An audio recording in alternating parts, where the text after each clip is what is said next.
Karon adlaw sa Huwebes, solemnidad ni San Pedro ug San Pablo, mga apostoles. Si San Pedro ug si San Pablo maoy mga sumbanan alang kanatong mga tinun-an nga buot magmisyon. Ang mga maayo ug mga bati mahitungod kanila nasayra na sa tanan. Bisan pa man sa iyang pagsupak, ang kahadlok ni Pedro maoy hinungdan nga iyang gilimod si Jesus sa makatulo ka higayon. Sa pagkatinuod, si Pablo naglutos kanila nga misunod kang Jesus. Kun sabo siya sa kamatayo ni Esteban ug mipasiugdag pagpanglutos kay tuyo niya mao ang pagdala pagbalik sa mga Kristohanon ngadto sa Jerusalem nga ginapos. Apan human sa pipila ka tuig nga milabay, silang duha miula sa ilang kinabuhi alang sa ilang pagtuo. Unsaon nato pagsabot sa ilang kausaban ug unsay kahulugan niini alang kanato? Una, walay usa kanila nga mihimog kausaban sa ilang kaugalingon lamang. Grasya sa Dios ang naghatag kanila kusog ug kaisog nga ilang gikinahanglan aron wagtangon ang ilang mga kahadlok ug aron isangyaw ang ebanghelyo. Sa samang pagkaagi, mahimong ukbo nato ang atong kasing-kasing aron tugutan ang grasya sa Dios sa pagbag-o kanato. Ikaduha, si San Pedro ug si San Pablo misalig sa kaluoy sa Dios, miangkon sa ilang kapakyasan ug nangayo sa iyang pasaylo. Mahimo usab nga atong buhaton ang ingon. Sa katapusan, silang duha nakasinati ni Jesus ug mipaambit sa mga bunga sa ilang pagsinati ngadto sa tanan nga ilang nahimamat. Mahimong atong sundon ang ilang panig-ingnan, sinatio nato si Jesus diha sa iyang simbahan, sa iyang pulong, ug sa iyang mga sakramento, ug ipaambit ang bunga ni anang kasinatian ngadto sa atong mga kaigsuonan. Pamalandong. Karon nga ako nang nasayran ang kausaban nga nanghitabo sa kinabuhi nila ni San Pedro ug San Pablo, andam ba akong musunod sa ilang panig-ingnan? Pagbasa gikan sa mga buhat sa mga apostoles. Niining panahona, si Hari Herodes misugod pagluto sa pipila ka mga sakop sa simbahan. Gipapatay niya pinaagi sa espada si Santiago nga igsuon ni Juan. Sa pagkasayod niya nga nakapahimuot kini sa mga Hudiyo, iya usab nga gipadakop si Pedro. Nahitabo kini sa pangilinsapan nga walay patubo. Human siya dakpa, gipreso si Pedro ug gipabantayan og upat ka pundok sa mga gwardya nga tagup-at ka sundalo matag pundok. Naglaraw si Herodes pag-imbestigar kaniya inig kaliwa sa pangilin. Busa gipriso si Pedro didto sa karsel apan ang mga sakop sa simbahan nagampo nga mainiton ngadto sa Dios alang kaniya. Sa gabii, sa dayon na siya itugyan ni Herodes ngadto sa katawhan. Natulog si Pedro nga gitaliwad-an og duha ka gwardya. Gigapos siyag duha ka kadena ug labot pa may mga gwardya nga nagbantay sa ganghaan sa prisuhan. Ug sa kalit mitungha didto ang usa ka anghel sa Ginoo ug may kahayag nga midan-ag sa karsel. Unya ang abaga ni Pedro giyugyug sa anghel, gipukaw siya o giingnan. Bangon dayon, ug diha-diha nangatangtang ang kadena sa iyang kamot. Unya ang anghel miingon kaniya, pagbakos ug pagsapatos. Gituman kini ni Pedro ug ang anghel miingon, "Pagkupo ug nunot kanako." Minunot si Pedro kaniya pagula sa karsel. Apan wala siya masayod kung tinuod bagayod ang gibuhat sa anghel, kay abi niyag nakakita siyag panan-awon. Miagi sila sa unang mga gwardya ug unya sa ikaduha ug nahiabot sila sa ganghaang puthaw nga padulong sa syudad.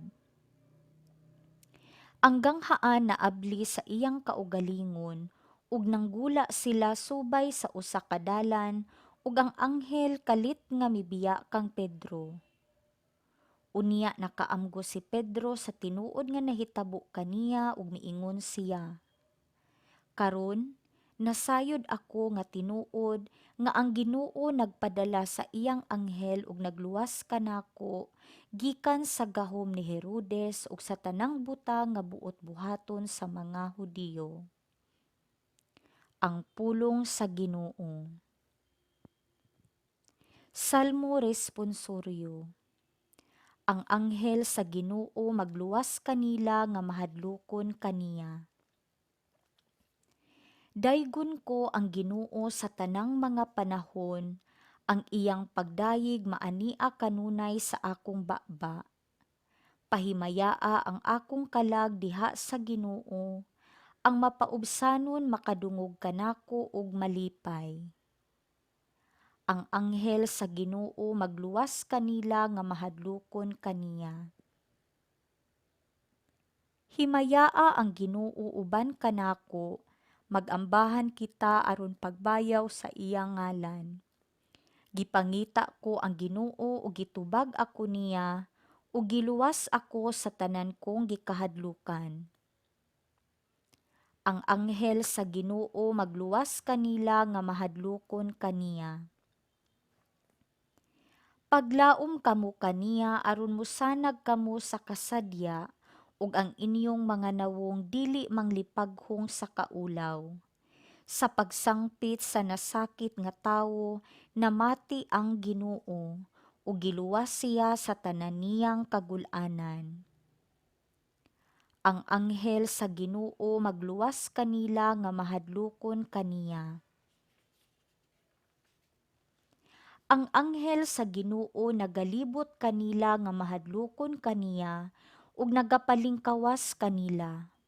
Tagamtama ug tan-awa unsa ka maayo ang Ginoo. Bulahan ang tawo nga nagadangop kaniya. Ang anghel sa Ginoo magluwas kanila nga mahadlokon kaniya. Pagbasa gikan sa ikaduhang sulat ni San Pablo ngadto kang Timoteo. Bahin kanako, miabot na ang takna nga iula ang akong dugo, panahon na nga mubiya ako niining kinabuhia. Gihimo ko kutob sa akong maabot ang pagpakiglumba ug natapos ko gayud kini. Giampingan ko ang akong pagtuo.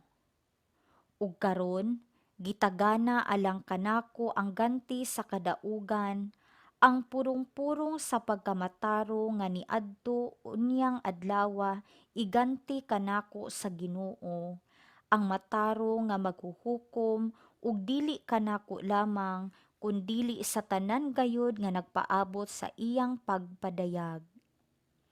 Apan ang Ginoo miunong kanako ug mihatag kanako kusog aron ikasangyaw ko ang tibuok mensahe ngadto sa mga dili Hudiyo ug giluwas ako gikan sa baba sa leyon. Ug luwason ako sa Ginoo gikan sa tanang kadautan ug dad-on ngadto sa iyang langitnong gingharian. Kaniya ang himaya hangtod sa kahangturan. Amen. Ang pulong sa Ginoo. Pagbasa gikan sa Santos nga Ebanghelyo sumala ni San Mateo. Unya miadto si Jesus sa yuta duol sa lungsod sa Cesarea Filipo ug didto nangutana siya sa iyang mga tinun-an. Sumala sa mga tawo, kinsa man ang anak sa tawo. Sila mitubag. May nag-ingon nga siya mao si Juan nga magbubunyag.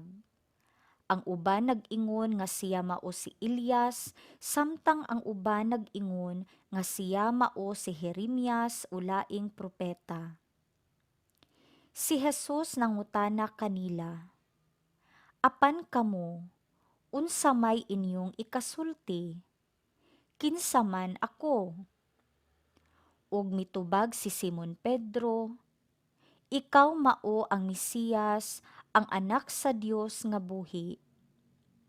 Giingnan siya ni Jesus, "Simon, anak ni Jonas, bulahan kagayod kay kining maong kamatuoran, wala mo abot kanimo gikan sa bisan kinsang tawo, kundili gihatag kanimo sa akong amahan nga atoa sa langit. Busa sultihan ko ikaw si Pedro, ug ibabaw ni ining bato, tukuron ko ang akong simbahan, ug bisan gani ang kamatayon dili gayud makabuntog niini. Ihatag ko kanimo ang mga yawi sa gingharian sa langit, ang imong idili dinhi sa yuta, idili usab didto sa langit, ug ang imong itugot dinhi sa yuta, itugot usab didto sa langit." Ang Ebanghelyo sa Ginoo.